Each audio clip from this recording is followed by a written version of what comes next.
हरियाणा में इन दिनों सियासत में कंपन महसूस की जा रही है। अगले साल चुनाव है तो सभी पार्टियां इसको लेकर तैयारियों में जुट गई हैं। चाहे सत्ताधारी भाजपा, जसपा हो या फिर कांग्रेस या फिर इनेलो, सभी दलों ने अभी से ही भविष्य की रणनीति पर काम करना शुरू कर दिया है। हरियाणा में राहुल गांधी की भारत जोड़ो यात्रा पूरी हुई तो इसके बाद भाजपा ने केंद्रीय गृह मंत्री अमित शाह की करनाल में रैली के जरिए इसका जवाब देने की कोशिश की।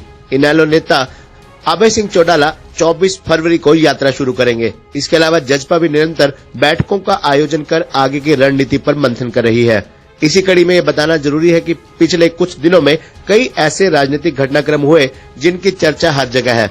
विपक्षी दलों व खुद पार्टी के नाराज दिग्गजों की मुलाकातों पर सत्ताधारी भाजपा की भी निरंतर नजर है। कई दिग्गजों की मुलाकातों के बाद इस तरह के कयासों का दौर भी शुरू हो गया है।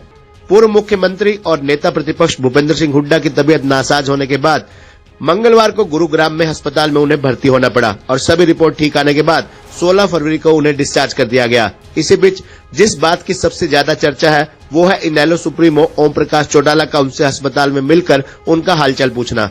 हालांकि ये पूरी तरह से कुशलक्षेम पूछने जानने की मुलाकात बताई जा रही है, लेकिन राजनीतिक जानकारों का मानना है कि चौटाला की हुड्डा से मुलाकात के गहन सियासी मायने भी हैं। उनका कहना है कि दो पूर्व मुख्यमंत्री मिले और सियासत की बात न हो, ऐसी संभावना नगण्य है। इससे पहले भी कई बार इनेलो की तरफ से संकेत मिले हैं कि वो हुड्डा से हाथ मिला सकते हैं।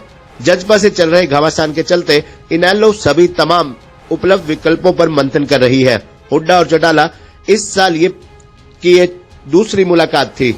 इसी प्रकार कुछ दिन पहले भी रोहतक में पूर्व मुख्यमंत्री सुभाष बत्रा के दिवंगत पिता के जन्मदिन के मौके पर आयोजित कार्यक्रम में दो पूर्व मुख्यमंत्री, एक पूर्व केंद्रीय मंत्री पहुंचे थे। तीनों ने एक दूसरे से शिष्टाचार मुलाकात भी की। साथ ही उनकी गुफ्तगू ने भी कई नई चर्चाओं को जन्म दे दिया। पूर्व मुख्यमंत्री इनेलो सुप्रीमो ओम प्रकाश चौटाला और नेता प्रतिपक्ष व पूर्व मुख्यमंत्री भूपेंद्र सिंह हुड्डा इस कार्यक्रम में मौजूद रहे तो वहीं पूर्व केंद्रीय मंत्री चौधरी बीरेंद्र सिंह भी वहां उपस्थित थे।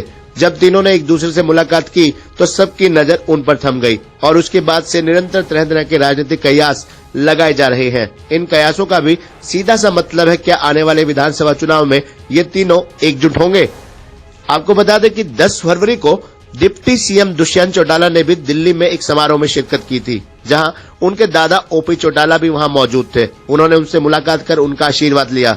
मुलाकात बेहद संक्षिप्त रही, लेकिन इसके भी सियासी मायने निकाले गए। सियासी गलियारों में चर्चा चलेगी क्या डिप्टी सीएम और उनके पिता अजय सिंह चौटाला घर वापसी कर इनेलो से हाथ मिलाएंगे। आपको बता दें कि कई बार सार्वजनिक मंचों पर ओम प्रकाश चौटाला की तरफ से प्रत्यक्ष व अप्रत्यक्ष तौर पर संकेत दिए गए कि उनको हुड्डा व कांग्रेस के साथ जाने में कोई आपत्ति नहीं है। कुछ समय पहले चौटाला ने हुड्डा के बेटे दीपेंद्र हुड्डा की भी तारीफ की थी और कहीं न कहीं साफ संकेत भी मिले थे कि निकट भविष्य में विधानसभा चुनावों से पहले प्रदेश की राजनीति में कुछ भी हो सकता है।